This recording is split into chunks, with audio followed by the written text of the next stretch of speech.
Everybody, my name is Ujjwal. I'm a current fourth year medical student.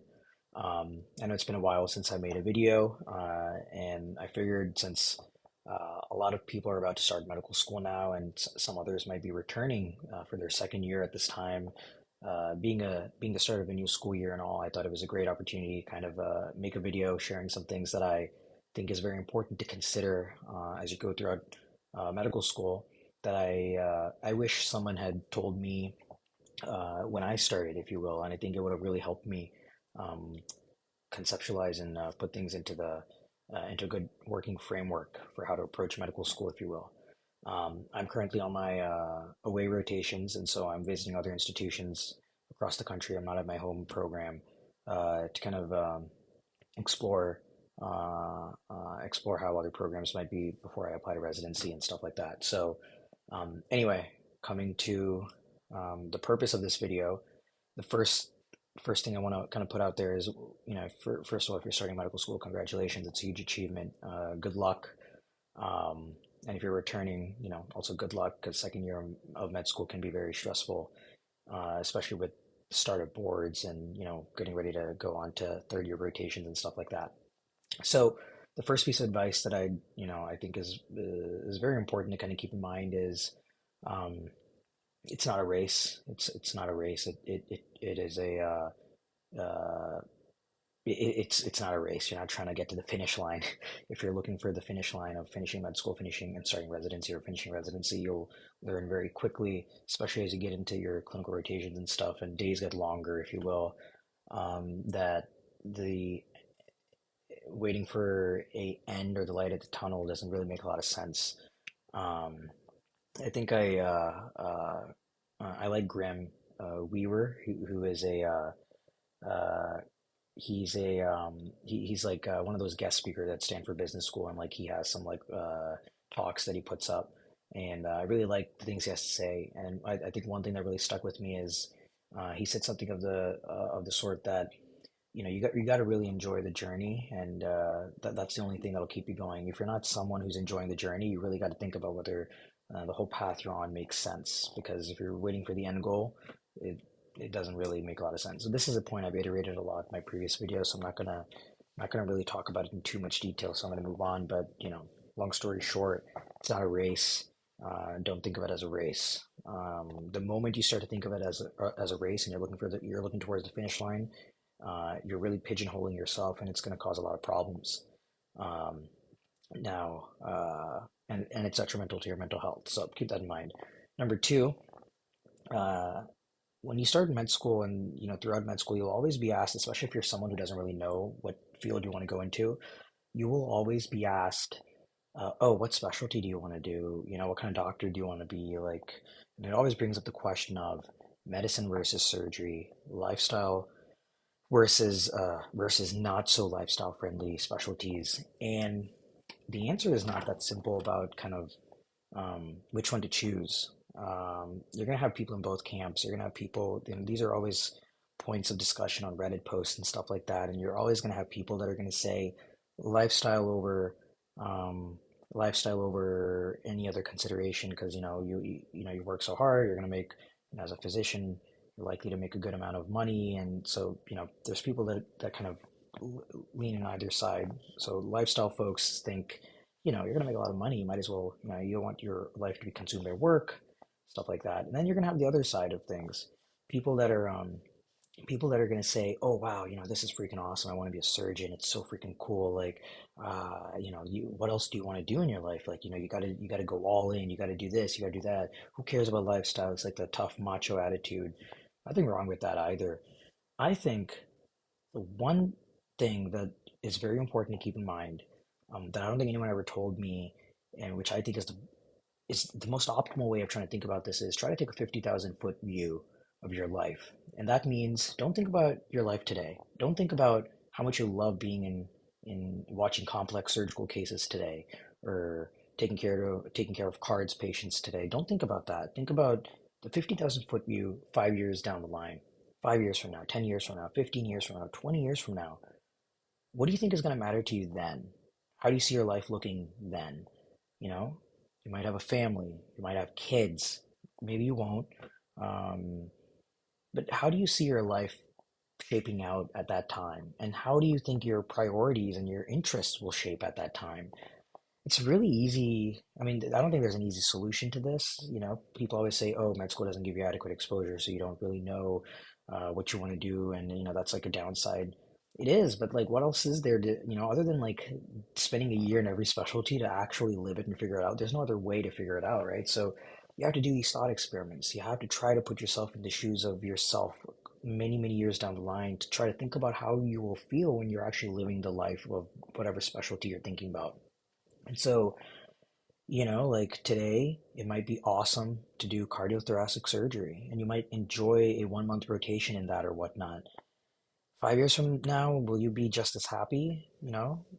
10 years from now, will you be just as happy when you maybe have a family, you have some other responsibilities, you maybe want to spend some time with, outside of the hospital? Maybe you do, maybe you don't. But just make sure you're able to confidently, or at least somewhat confidently, be able to tell yourself and say to yourself, after spending maybe some time on the service and stuff, which you can during med school and you should, and if that opportunity doesn't exist in your med school, seek it out. Be proactive about it, seek it out. This is your life. You should try to find a way to explore things that might be of interest to you.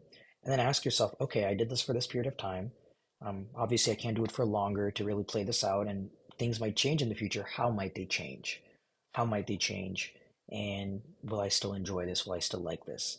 For some people, the answer is always going to be yes, and that's good.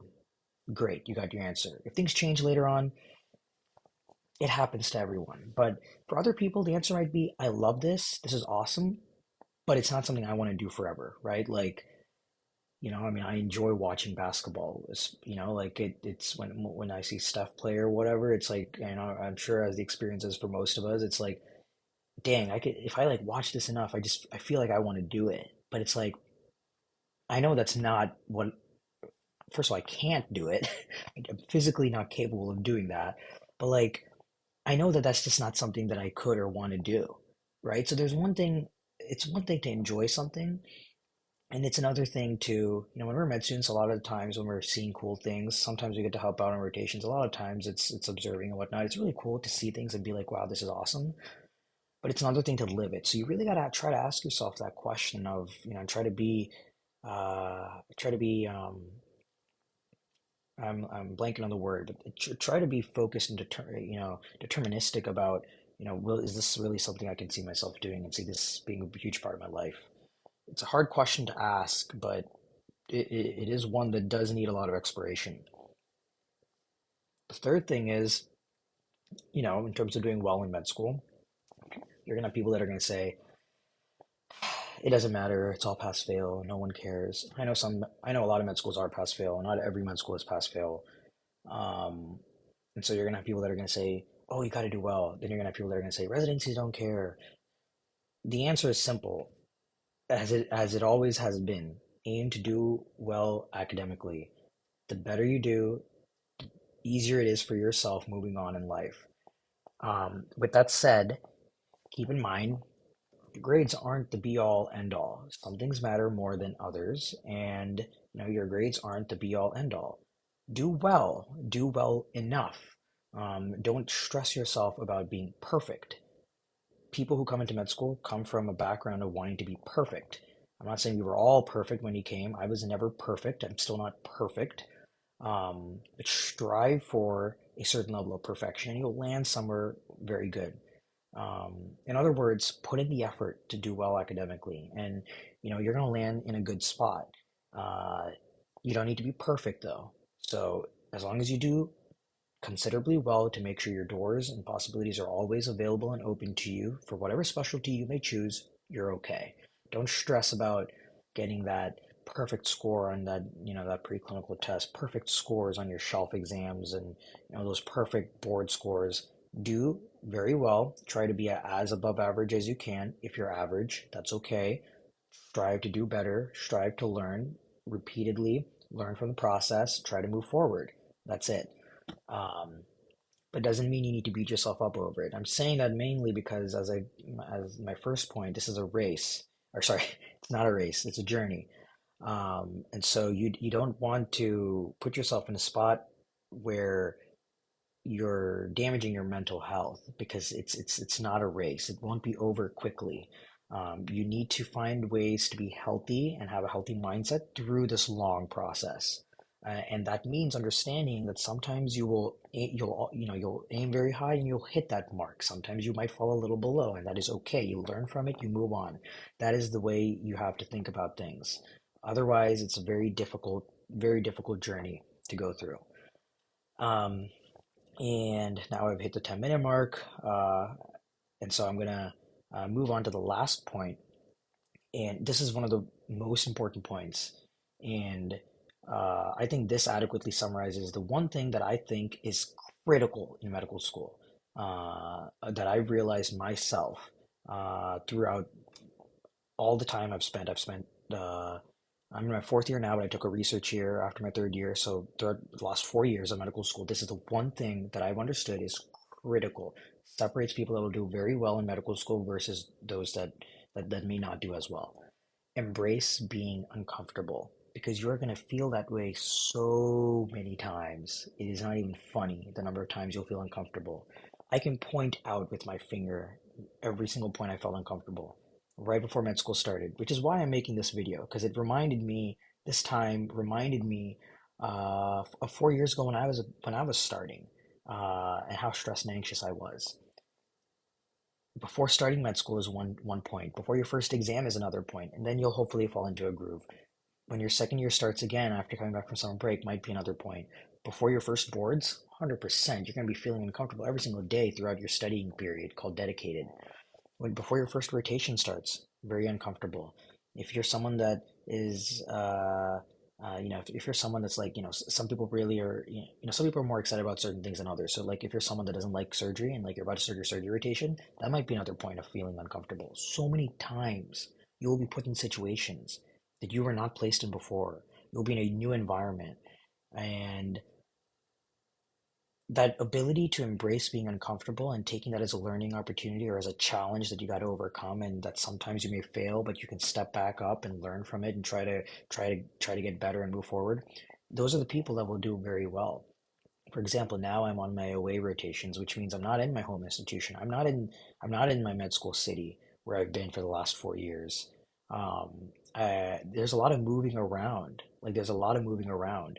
On a smaller scale, that's like throughout med school, these different points I pointed at, those are points of being uncomfortable. In rotations, you move from one service to the other, points of being uncomfortable. But at least then I was in the same city. Back then I felt extremely stressed. But then after I had to do my away rotation and go to a completely other city, away from my family, away from my friends, and in a place I've never been in before, and all for just a month before I moved to another city that I've also never been in, potentially. Like, this is the concept of being completely uncomfortable. And I'm not even getting started about being a part of a new team where I don't know anyone, all of that.